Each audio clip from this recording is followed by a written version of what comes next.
Selamat malam, Shalom. Kita kembali berjumpa pada saat ini. Mari jemaat Tuhan, kita siapkan hati kita untuk berdoa dan mendengarkan firman Tuhan sebelum kita beristirahat pada malam ini. Kita berdoa. Terima kasih Tuhan untuk setiap kasih setiamu yang boleh kami alami. Kami percaya Tuhan senantiasa ada dalam berbagai kehidupan yang kami jalani. Malam ini kami pun meyakini firman-Mu adalah pelita bagi kehidupan kami. Karena itu Tuhan, berfirman-Lah supaya kami boleh dengarkan firman-Mu dengan baik di bawah terang kasih-Mu. Demi Kristus Tuhan kami berdoa. Amin. Kita akan membaca dan merenungkan firman Tuhan dari kitab Yakobus pasal 1 ayat 14 sampai ayat 15. Firman Tuhan mengatakan, tetapi tiap-tiap orang dicobai oleh keinginannya sendiri, karena ia diseret dan dipikat olehnya. Dan apabila keinginan itu telah dibuai, ia melahirkan dosa. Dan apabila dosa itu sudah matang, ia melahirkan maut. Amin. Saudara, tentu kita semua menyadari bahwa kita ini adalah orang yang berdosa. Dosa itu masuk di dalam kehidupan seseorang itu melalui suatu proses yang seringkali tidak disadari.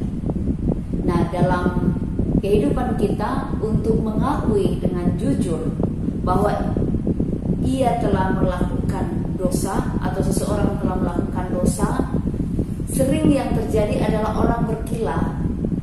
Orang mencari alasan, menyalahkan situasi, menyalahkan keadaan, menyalahkan orang lain, dan bahkan tidak jarang ada orang berani menyalahkan Tuhan.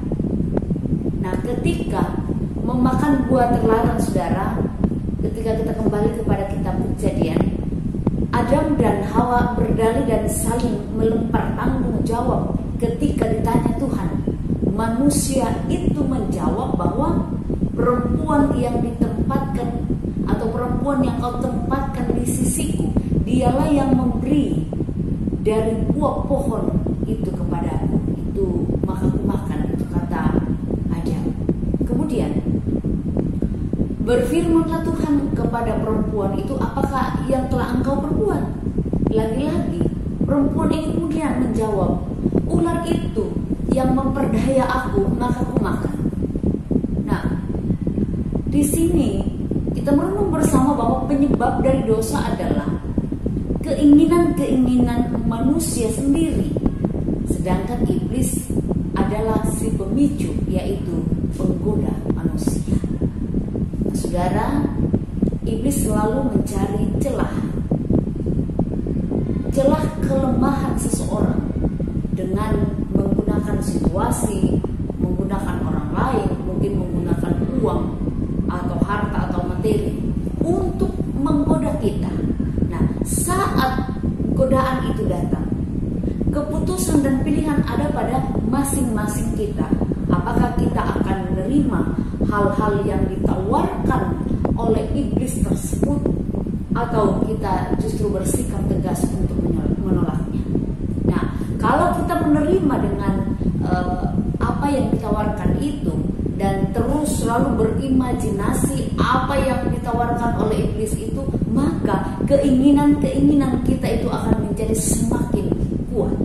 Nah, akhirnya kita terpikat, kita terseret untuk mewujudkan keinginan-keinginan tersebut dan menghasilkan yang namanya dosa.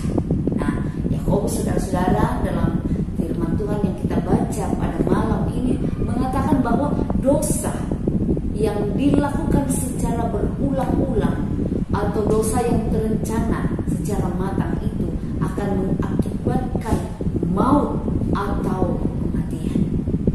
Sukacita menjadi mati, harapan menjadi mati, pintu berkat menjadi tertutup, dan lain sebagainya.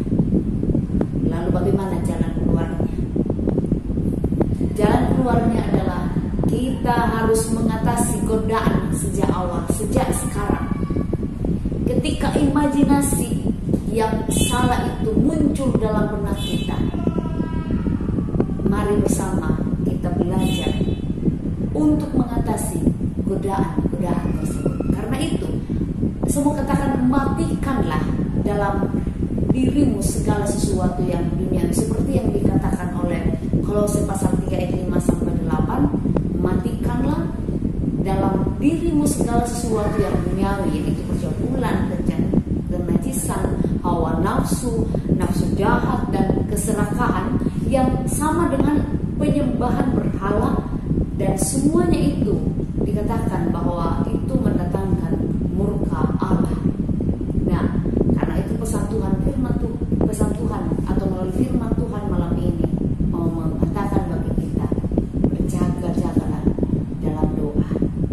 Karena berjaga-jaga dalam doa adalah langkah awal agar terhindar dari pencobaan. Karena itu dekatkan dirimu pada Tuhan melalui doa dan pengharapan kepadanya. Amin. Mari bersama kita bersyukur, kita berdoa sebelum beristirahat pada malam ini. Kita berdoa. Terima kasih Bapa, karena kasih setiamu sehingga kami terus menikmati kehidupan kami sampai saat ini. Kami boleh merenungkan firman-Mu, mengajarkan kami untuk menjauhkan diri dari hal-hal yang menyeret kami untuk melakukan tindakan dosa. Firman-Mu mengajarkan kami untuk senantiasa tekun di dalam doa, karena itulah yang Tuhan inginkan dalam kehidupan kami. Terima kasih Bapa, berkati kami terus dalam kehidupan kami. Seluruh jemaat-Mu yang ada di jemaat dari Tuhan, Engkau senantiasa menopang mereka, melindungi mereka, menjauhkan dari hal-hal yang menyimpang dari kehendak-Mu. Tetapi biarlah mereka menjalani hidupnya, hari-harinya sesuai dengan kehendak Tuhan. Malam ini kami doakan seluruh jemaat-Mu yang sudah lansia, yang sakit, yang penuh pergumulan. Tuhan, menopang mereka dengan kasih-Mu, sehingga mereka selalu meyakinkan bahwa apapun pergumulan hidup yang mereka alami, kasih Tuhan selalu menopang dan menyertai mereka.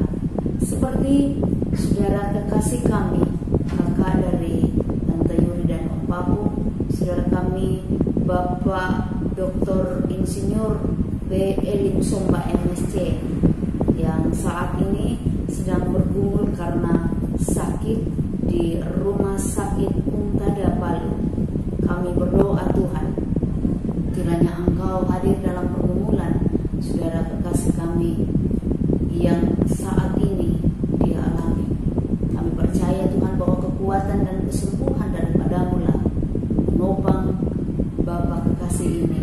Biarlah saudara kami ini Tuhan akan memperoleh kekuatan dan pengharapan di dalam Tuhan, bahwa sekalipun bergumul karena sakit, tetapi kuasa Tuhan akan nyata dialami oleh saudara kami ini.